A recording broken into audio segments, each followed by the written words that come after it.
ये क्वेश्चन आज हम बात करते हैं वित्तीय क्रियाओं से रोकड़ प्रवाह, cash flow from financing activities. Financing activities से संबंधित आज हम बात करेंगे। आज का टॉपिक यही रहेगा जिससे संबंधित न्यूमेरिकल्स हैं, व्यवहारिक प्रश्न, उसको सॉल्व करेंगे। वित्तीय क्रियाओं से रोकड़ प्रवाह, जैसे कि व्यवसाय में फाइनेंस जो है वो काफी महत्वपूर्ण होता है। वित्तीय क्रियाओं से ऐसा है, उन क्रियाओं से है जो उपक्रम में पूंजी और ऋण प्रदान करने वाले रोकड़ प्रवाह से संबंधित होता है। तो उद्योगों में, संस्थाओं में फाइनेंस पोजीशन जो होता है वो काफी महत्वपूर्ण होता है। इसके सोर्सेस क्या हैं, आने का और जाने का, ठीक है। तो इसमें रोकड़ अंतर्वाह इनफ्लो और कैश इनफ्लो और कैश आउटफ्लो। तो कैश इनफ्लो कहां से होता है, इसमें जैसे कि आपके इक्विटी शेयर्स है, प्रेफरेंस शेयर होल्डर है, ये इशू करने से जो कैश प्राप्त होता है, मिलता है, ऋण पत्र, ब्रांड और अन्य आपके शॉर्ट टर्म और लॉन्ग टर्म लोन्स है, इनसे कैश प्राप्त होता है, ये रिसोर्सेज हैं। तो इसको हम कहेंगे कि कैश इनफ्लो। कैश आउटफ्लो में जो रोकड़ बाह्य प्रवाह होता है, इसमें जैसे कि उधार ली गई राशियों का पुनर्भुगतान करना हो, पूर्वाधिकारी अंशों का शोधन हो अर्थात भुगतान करना हो, अंशों पर लाभांश का भुगतान हो, ऋण पत्र या ऋण पत्रों पर ब्याज का भुगतान हो। यहाँ पर यह भी ध्यान देना होता है कि बोनस अंशों के निर्गमन को नहीं दिखाया जाता है, क्योंकि उनके निर्गमन से रोकड़ की प्राप्ति नहीं होती है। यदि अंश प्रीमियम पर निर्गमित हो तो प्राप्त राशि में प्रीमियम सहित राशि दिखाई जाती है। इसी प्रकार से यदि अंश और ऋण पत्र बट्टे पर निर्गमित हो तो बट्टा उसमें काट दिया जाता है, डिस्काउंट जो है उसको काट दिया जाएगा और उसके बाद उसकी जो नेट अमाउंट होगा उसको शो किया जाएगा, दिखाया जाएगा। तो हम यहाँ पर ये कह सकते हैं कि एक व्यवसाय की वित्तीय क्रियाओं में अंशों और ऋण पत्रों का क्रय विक्रय, दीर्घकालीन और अल्पकालीन ऋणों की प्राप्ति, भुगतान, ये काफी महत्वपूर्ण होता है। तो सामान्यतः इसका समावेश इसमें जोड़ा जाता है, इसको लिया जाता है। तो वास्तव में दीर्घकालीन विनियोग के लिए वित्त व्यवस्था, फाइनेंस एक्टिविटीज जो है, इसका प्रबंधन देखा जाता है। अर्थात रोकड़ किन किन स्रोतों से आ रही है और किन किन स्रोतों से जा रही है, या इसका प्रयोग कहाँ हो रहा है, ताकि इसमें दीर्घकालीन योजनाओं का सुचारू रूप से क्रियान्वित किया जा सके। इसके लिए हम एक फ्रेगमेंट के रूप में इसको तैयार कर सकते हैं। फॉर्मेट में आपको बताता हूँ, उसके बाद क्वेश्चन आपको क्वेश्चन ब्लैक बोर्ड में मैंने लिख दिया है, इसलिए फॉर्मेट नहीं लिखा है। फॉर्मेट आप बना सकते हैं, मैं आपको बता देता हूँ। फॉर्मेट इसमें ये देखते हैं कि जो आ रहा है, तो इसमें हम देखेंगे कि issue of equity share, issue of preference share, issue of debenture, drawing from banks long term के लिए जो दीर्घकालीन है, ठीक है, फाइनेंशियल इंस्टीट्यूशन से जो प्राप्त होंगे वो, ये सारी चीजें रिसिप्ट होती हैं, प्राप्त होती हैं, हमारे पास आती हैं। इसमें से हम माइनस कर देंगे buy back of equity share, redemption of preference share, redemption of debenture, payment of loans, bank से जो लोन लिए गए हैं, payment of other long term browsing, payment of interim dividend, payment of final dividend, payment of interest and debentures, etc. तो जो कि मैंने अभी आपको थ्योरी में बताया वही आपका पूरा एक फॉर्मेट तैयार हो जाता है, जिसके माध्यम से हम cash flow for financing activities निकालते हैं। अब यहाँ पर मैंने एक क्वेश्चन आपको इससे रिलेटेड एक क्वेश्चन है, ठीक है, हिंदी में लिखा है, मैं आपको इंग्लिश में बता देता हूँ। आपको एक कंपनी का निम्न शेष दिया गया है, नोट करते चले जाएंगे क्वेश्चंस, ठीक है। ओके, तैयार है आपको क्वेश्चन नोट करने के लिए? सर। Yes sir. ओके, चलिए, आपको एक कंपनी का निम्न शेष दिया गया है, You have been given the following balance of a company. You have been given the following balance of company. अब इसका बैलेंस जो दिया है करेंट ईयर और प्रीवियस ईयर, ठीक है, करंट ईयर और प्रीवियस ईयर, चालू वर्ष और गत वर्ष का दिया हुआ है। सबसे पहले देखें समता अंश पूंजी, इक्विटी शेयर कैपिटल 20 लाख और 12 लाख रुपए, चालू वर्ष में 20 लाख रुपए और गत वर्ष में 12 लाख रुपए। नेक्स्ट है पूर्वाधिकारी अंश पूंजी, प्रेफरेंस शेयर कैपिटल 6 लाख रुपए और 8 लाख रुपए, प्रेफरेंस शेयर कैपिटल 6 लाख रुपए और 8 लाख रुपए। प्रतिभूति प्रीमियम संचय, प्रतिभूति प्रीमियम संचय 2 लाख रुपए और 1,50,000 रुपए। Securities premium reserve, security reserve premium 2 lakh और 1,50,000 रुपए। 10% ऋण पत्र 10% डिबेंचर 11 लाख 9 लाख रुपए। नेक्स्ट दीर्घकालीन ऋण लॉन्ग टर्म ब्राउजिंग 5 लाख रुपए और 3 लाख रुपए।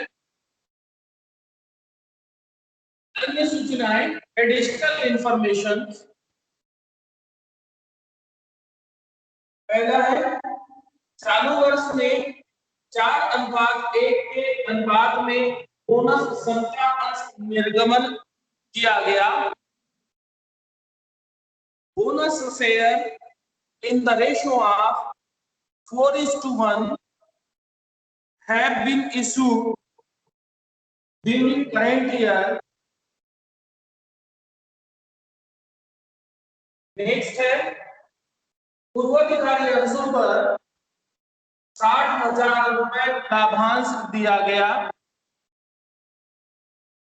Dividend of 60,000 rupees was paid on preference share. Next समता अंशों पर 1,40,000 रुपए का अंतरिम लाभांश दिया गया। समता अंशों पर 1,40,000 रुपए का अंतरिम लाभांश दिया गया। एक अंतरिम dividend of 1,40,000 rupees was paid on equity shares.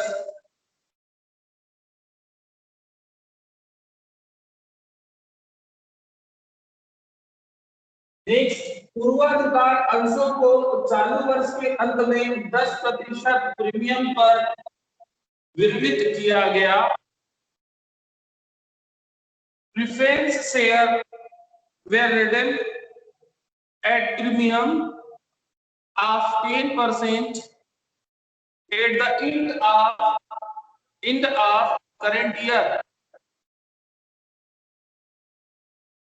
Last point है ऋण पत्र चालू वर्ष के प्रारंभ में निर्गमन किए गए थे। Debenture have been issued at the beginning of current year.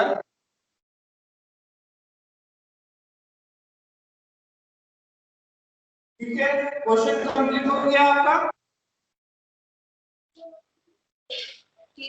आप सभी ने क्वेश्चन कंप्लीट कर लिया।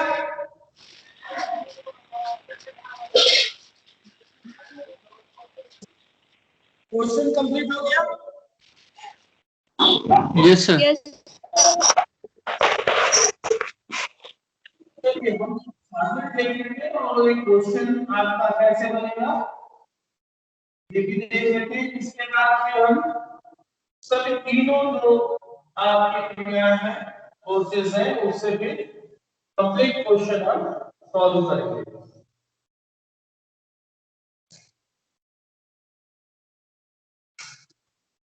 इसके लिए आपको क्या करना है, cash flow from issued in financial activities में आपको डेट क्या करना है, आपके issue of capital share capital और आपके proceed from issue of debenture और लॉन्ग टर्म ब्राउजिंग।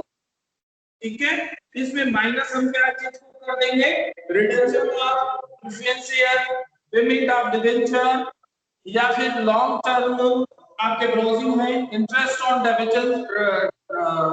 डिवेंचर्स है, लॉन्ग टर्म ब्राउजिंग है, आपके डिविडेंड ऑन शेयर है, इसको हम उसमें माइनस कर देंगे।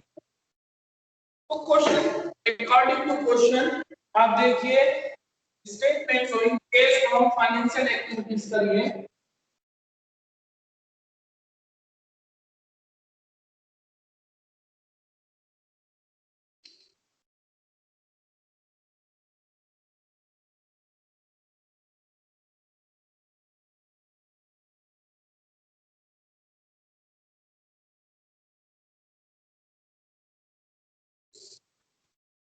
ओके, अब इसमें क्वेश्चन में देखिए, प्रोसीड रिसिप्ट जो हुए हैं उसको आप देखिए।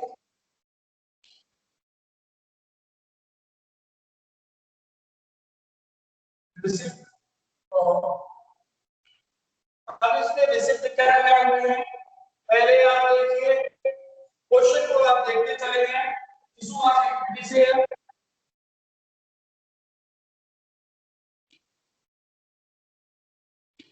इक्विटी शेयर इशू किया गया है, कितना है, 8 लाख रुपए। ठीक है,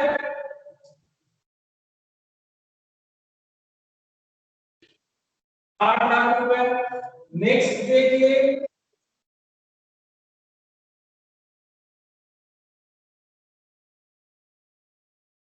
क्षमता अंश निर्गमन है, करंट ईयर में आपका 20 लाख रुपए था और प्रीवियस ईयर में कितना था, 12 लाख रुपए, 8 लाख रुपए का हो गया। अब इसमें प्रतिभूति प्रीमियम संचय सिक्योरिटी प्रीमियम रिजर्व 2 लाख और 1,50,000, यानी कि 50,000 रुपए का क्या हुआ, बढ़ोतरी हुआ, वृद्धि होगी, increase in premium.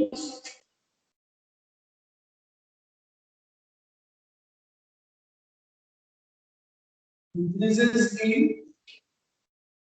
Premium,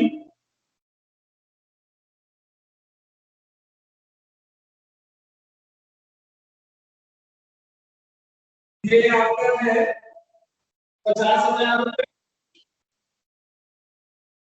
next देखिए, 80% बेनिफिट्स 11 लाख और 2 लाख रुपए।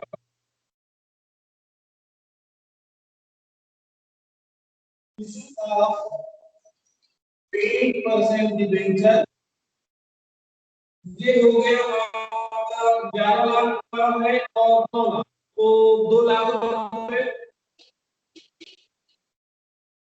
ठीक है, प्रीवियस ईयर में 9 लाख था और करंट ईयर में 11 लाख, यानी कि 2 लाख रुपए का क्या किया उसने, इशू किया।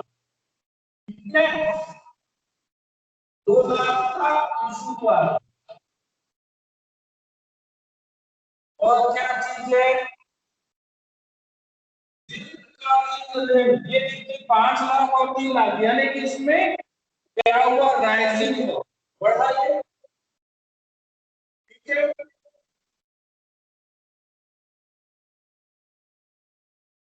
Rising of long term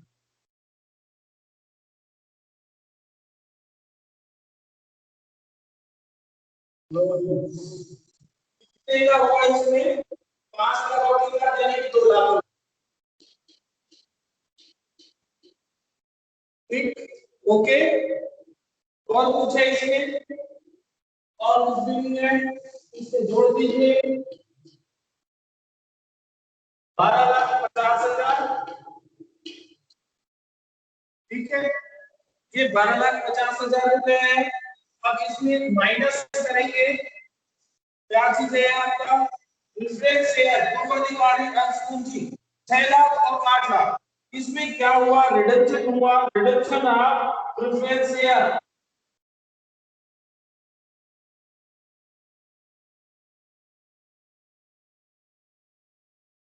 reduction of preference share, ये देखिए कितना था आपका 6 लाख और 8 लाख, तो ये कितने का हो गया 2 लाख रुपए। ठीक है, 2 लाख का हुआ, प्लस इसमें एडिशनल इंफॉर्मेशन जो है उसमें चले जाए आप। एडिशनल इंफॉर्मेशन में आप देखें पूर्वाधिकारी अंशों को चालू वर्ष के अंत में 10% प्रीमियम पर, तो कितना हो गया 10%, 20,000 रुपए। तो टोटल कितना हो गया 2,20,000 रुपए। ठीक है, माइनस कर देंगे इसमें तो कितना बच जाएगा 10,30,000। ठीक है, 10,30,000 रुपए। अब इसमें माइनस करेंगे फिर क्या क्या चीजें हैं देखते जाएं।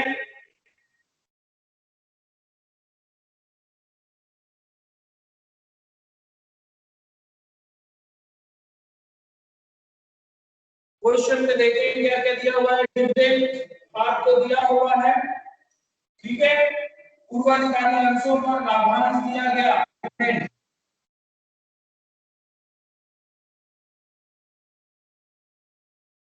डिविडेंड ऑन प्रेफरेंस शेयर, ये कितना दिया है 60,000 रुपए। आगे पूर्वाधिकारी अंशों को चालू वर्ष के अंत में 10% पर वितरित किया गया, ऋण पत्र वर्ष के प्रारंभ में निर्गमित किया गया। समता अंशों पर 1,40,000 रुपए का अंतरिम लाभांश दिया गया। आपका कौन सा वाला पॉइंट है ये, तीसरा पॉइंट, समता अंशों पर दिख रहा है आपको अंतरिम डिविडेंड।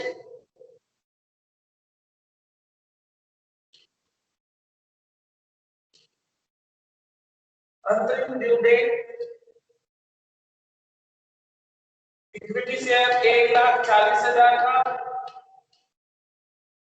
ठीक है, और इसके बाद 10% पर वितरित किया था ये, तो इंटरेस्ट पेड, इंटरेस्ट पेड किया। ठीक है, 10% ऑन डिबेंचर, डिबेंचर कितने का था देखिए 10% ऋण पर करेंट का लेंगे आप 11 लाख है, 11 लाख का 10% 1,10,000 रुपए। टोटल कर दीजिए 3,10,000 रुपए के माइनस कर देंगे, 3,10,000 माइनस करेंगे तो ये आएगा आपका 7,20,000 रुपए। ये क्या कहलाएगा 7,20,000 रुपए net cash generated for financing activities. Clear है,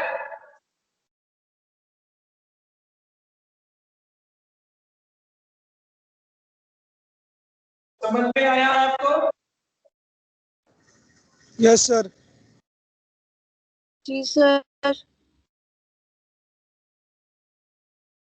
अब इसमें हम देखेंगे यहाँ तक तीनों ही चीजें तो हमने कर लिया। ठीक है, अब ये देखें कि जो कैश इनफ्लो कैश आउटफ्लो प्रवाह की दृष्टिकोण से जो कैश इनफ्लो और कैश आउटफ्लो, इसको हम देखते हैं, इसको 3 भागों में वर्गीकृत किया गया था। रोकड़ प्रवाह की दृष्टि से जो विभिन्न क्रियाएं हैं, जो 3 एक्टिविटीज हैं आपके, ठीक है, तीनों एक्टिविटीज हमने कर लिया। और ये 3 एक्टिविटीज मैं एक बार इसको ब्रीफ कर दे रहा हूं। कैश इनफ्लो के अंतर्गत आप देखेंगे, इसको थोड़ा सा आप संक्षेप में समझ लीजिए क्योंकि इसके बाद हम तीनों को लेकर एक साथ करेंगे। तो आपका ऑपरेटिंग एक्टिविटीज, इन्वेस्टिंग एक्टिविटीज और फाइनेंशियल एक्टिविटीज, तो इसमें तीनों में आप देखें कि सबसे पहले हम देखेंगे कि cash inflow. Cash inflow operating activities के अंतर्गत हम किनको लेते हैं, कैश से रिलेटेड या कैश इक्विवेलेंट्स। तो इसमें आपके कैश सेल्स है, कैश फ्रॉम डिबेंचर, डेबिटर्स है, कस्टमर्स है, ट्रेड रेसिबल्स है, ठीक है, रॉयल्टी है, फीस है, कमीशन है, ये इनफ्लो है, कैश इनफ्लो, इसमें ऑपरेटिंग एक्टिविटीज के अंतर्गत। और इसमें यदि हम इसका आउटफ्लो देखें, आउटफ्लो में क्या लेंगे हम? Cash purchase, payment to creditors, suppliers, trade आपके पेबल्स हैं, पेमेंट टू एम्प्लॉइज हैं, ठीक है, कैश ऑपरेटिंग एक्सपेंसेस हैं, आपके इनकम टैक्स है। तो ये क्या हुए आपके आउटफ्लो। इसी में आप आगे चलते हैं, इन्वेस्टिंग एक्टिविटीज के अंतर्गत आपके कैश इनफ्लो में हम लेंगे जैसे स्थायी और गैर संपत्तियों की बिक्री, sale of fix and non current assets, विनियोग की बिक्री, सेल ऑफ इन्वेस्ट, ब्याज की प्राप्ति जो है, इंटरेस्ट रिसिप्ट, लाभांश प्राप्ति है, डिविडेंड रिसिप्ट, ये आपके इन्वेस्टिंग एक्टिविटीज के अंतर्गत कैश फ्लो हुए, ठीक है, इनफ्लो हुआ। और यदि हम इसमें फाइनेंशियल एक्टिविटीज में आए तो अभी हमने जो बनाया, issue of share in cash, issue of debentures in cash, proceed from long term borrowings, ये इनफ्लो है। अब हम इसमें आउटफ्लो जाए, इसकी उपयोगिता में जाए, इसकी उपयोग क्या है? तो इन्वेस्टिंग एक्टिविटीज के अंतर्गत हम देखते हैं स्थायी और गैर चालू संपत्तियों का क्रय, purchase of fixed on non current assets, विनियोग का क्रय, परचेस ऑफ इन्वेस्टमेंट। और फाइनेंशियल एक्टिविटीज के अंतर्गत जब हम आते हैं तो देखते हैं पूर्वाधिकारी अंशों का शोधन, रिडम्पशन ऑफ प्रेफरेंस शेयर, ऋण पत्रों की वापसी, payment repayment of debentures, loans और ब्याज का भुगतान, पेमेंट ऑफ इंटरेस्ट। तो ये यहाँ पर कंप्लीट हो जाता है आपका, जिसको कि आपको ध्यान में रखना है इनफ्लो और आउटफ्लो क्वेश्चन को सॉल्व करते समय। तो रोकड़ प्रवाह का अब हम इसमें आए, कैश फ्लो अकाउंटिंग स्टैंडर्ड 3 के अनुसार जब हम इसको तैयार करेंगे तो फॉर्मेट में बता रहा हूं आपको, फॉर्मेट आप बना लीजिए। अकाउंटिंग स्टैंडर्ड 3 के अनुसार नोट करते चले जाएंगे आप, ऐसा एक फॉर्मेट बना लेंगे, आउटर कॉलम, इनर कॉलम और पर्टिकुलर। ये आपका अमाउंट के लिए होगा, ठीक है, और ये पर्टिकुलर, ठीक है। कैश फ्लो स्टेटमेंट आप बना रहे हैं, ये क्या हो जाएगा? Cash flow statement accounting standard 3 इसके अंतर्गत लेखांकन मानक 3 के अनुसार रोक प्रवाह विवरण ये बनाएंगे। डायरेक्ट मेथड, दो मेथड आपको बताया था, डायरेक्ट और इनडायरेक्ट। डायरेक्ट मेथड से आप बनाएंगे। सबसे पहले कौन सी एक्टिविटीज आ जाएगी आपकी? पहला आपने जो बनाया था cash flow from operating activities, ठीक है, तो यहां पर आप ऑपरेटिंग एक्टिविटीज का करेंगे, ऑपरेटिंग एक्टिविटीज, इसके अंतर्गत नोट करते चले जाएं, cash received from customer, cash paid to supplier and employees, tax paid, other receipts, इसका टोटल निकल जाएगा आपका net cash from operating activities.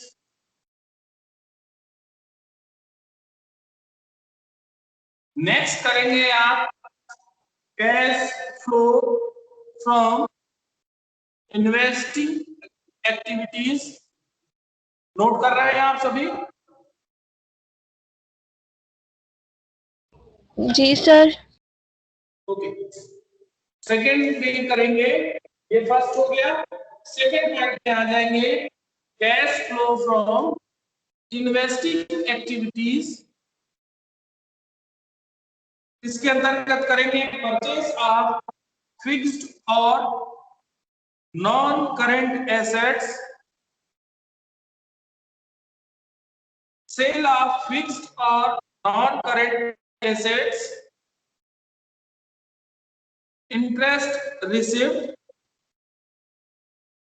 Dividend receipt, इसका टोटल करेंगे। ये जो ले रहे हैं इसके अंदर यहां पर लिखते चले जाएंगे, टोटल हो जाएगा, इसको आप अवतार में कर देंगे। ठीक है, ऐसे ही आपका सेकंड, अभी मैंने बताया कि पॉइंट देंगे, फिर इसका बाहर में लिख देंगे 2 पॉइंट हो गया। तीसरा फाइनेंशियल एक्टिविटीज के अंदर कर देंगे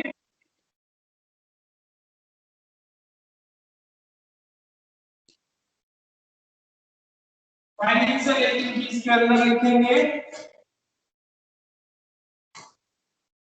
issue of share, long term browsing taken, payment of notes, interest paid, dividend paid. जो टोटल आएगा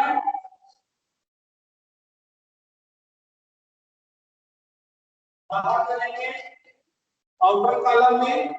अब ये क्या हुआ, तीनों हेड के आ गए आपके, ठीक है ना। यहाँ पर इन्वेस्टिंग आ गया ना,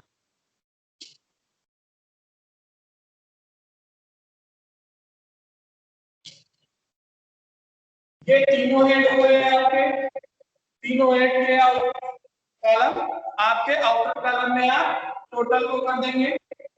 अब इसमें ये देखिए नेक्स्ट आप चलेंगे, ये जो आएगा क्या होगा, net net cash flow from financing activities.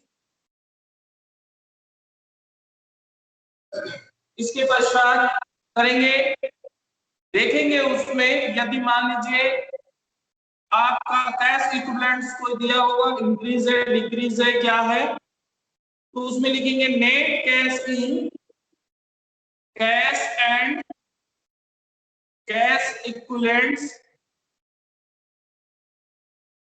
Cash and cash equivalents at the beginning, प्रारंभ में रोकड़ या रो समतुल्य,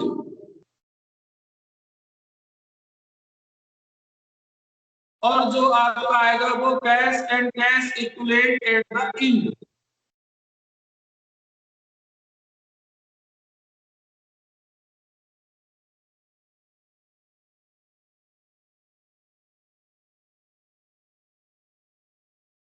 ओके, ये आपका कंप्लीट हो जाता है फॉर्मेट, जिसमें आपको सारी एक साथ पूरा आपको तैयार करना है, जिसमें रोकड़ प्रवाह विवरण, कैश फ्लो स्टेटमेंट का जब आप प्रिपरेशन करेंगे, तैयार करना होगा, तो उस समय ये फॉर्मेट आपको ध्यान रखना है। और जैसे कि स्पष्ट होता है कि रोकड़ प्रवाह के तीनों जो क्रियाएं हैं, तीनों एक्टिविटीज हैं, उसको निकाली जाती है, यानी आपका ऑपरेटिंग एक्टिविटीज, इन्वेस्टिंग एक्टिविटीज और आपका फाइनेंशियल एक्टिविटीज। इनमें जो संचालन क्रियाओं द्वारा रोकड़ बहाव जो है, इसकी 2 विधियां हैं, आपका डायरेक्ट मेथड और इनडायरेक्ट मेथड, प्रत्यक्ष विधि और अप्रत्यक्ष विधि, दोनों से ही आपसे पूछा जा सकता है। ये 2 विधियां हैं बनाने के लिए। तो प्रत्यक्ष विधि का जो प्रयोग जो किया जाता है, डायरेक्ट मेथड का उपयोग तभी संभव होता है जब बिक्री और बिक्री की लागत के बारे में सूचनाएं उपलब्ध की गई हों या दी गई हों, अन्यथा संचालन क्रियाओं से रोकड़ प्रवाह अप्रत्यक्ष विधि द्वारा ही निकालना पड़ता है, उसके माध्यम से निकलेगा। निवेश क्रियाएं और वित्तीय क्रियाओं में रोकड़ बहाव प्रत्यक्ष या अप्रत्यक्ष दोनों में से एक ही है, दोनों एक ही है, ठीक है। अब इन तीनों को अलग अलग बनाकर उसमें क्या करना पड़ेगा, आपको रोक प्रवाह निकालना पड़ेगा। रोक प्रवाह निकाला जा सकता है, उसमें कैश फ्लो निकालने का कैलकुलेशन कर सकते हैं। और एक ही आपका जो फॉर्मेट है उसके अंतर्गत आप तैयार करेंगे, जैसे कि मैंने आपको बताया, एक ही फॉर्मेट के अंतर्गत तीनों को आप निकालेंगे। अब इसमें प्रथम, फर्स्ट, सेकंड, थर्ड तीनों ही आपकी एक्टिविटी से कैश फ्लो को आप शो करेंगे और इन तीनों को प्लस कर देंगे। तो इससे जो फाइनेंशियल ईयर है, वित्तीय अवधि में रोकड़ और रोकड़ समतुल्य जो तुल्य माना जाता है, उसकी कुल शुद्ध वृद्धि या कमी का हमको पता चल जाता है, उसमें इंक्रीज हो रही है या डिक्रीज हो रही है यह पता चल जाता है। तो अब इन जो प्राप्त राशि होती है उसको प्रारंभिक रोकड़ और कैश इक्विवेलेंट्स जो है रोकड़ तुल्य जिसको समझा जाता है, उससे उसको जोड़ दिया जाता है और इससे ये सिद्ध हो जाता है कि वित्तीय अवधि के अंत में कितनी रोकड़ या रोकड़ तुल्य राशि आई है या कैलकुलेट होता है, ये पता चल जाता है। इसको आप शॉर्टकट में आप ऐसे भी कर सकते हैं, बिल्कुल शॉर्टकट मेथड में आप इसको बनाएं तो ये तीन आपकी एक्टिविटीज है, फॉर्मेट में आप दे सकते हो। फर्स्ट है आपका कैश जनरेटेड फ्रॉम और lost in operating activities, plus या माइनस हो सकता है, ठीक है, प्लस में भी आ सकता है माइनस में भी आ सकता है, कोई जरूरी नहीं है कि सारी चीजें प्लस में आपकी आए। फिर नेक्स्ट हो गया cash generated from lost in investing activities, plus या माइनस। थर्ड आपका हो जाएगा कैश जनरेटेड फ्रॉम और lost in financial activities, plus या माइनस। सभी का टोटल हो जाएगा नेट कैश इंक्रीज और डिक्रीज, माने उसमें वृद्धि हुई है या कमी हो रही है। और इसमें प्लस कर देंगे cash and cash equivalent at the beginning of the period, माने वर्ष के प्रारंभ में उस अवधि में क्या बिगिनिंग है वो। तो इससे आपका cash and cash equivalent at the end of the period, वर्ष के अंत में रोकड़ और रोकड़ तुल्य कितना है ये स्वयं निकल जाएगा। ओके, क्लियर है यहाँ पर, ये फॉर्मेट यहाँ पे। अब हम नेक्स्ट क्लास में इसमें क्वेश्चंस जो है वो देखेंगे इससे संबंधित और उन क्वेश्चनों को सॉल्व करेंगे, ठीक है। Yes sir. ओके, किसी को कोई डाउट है इसमें?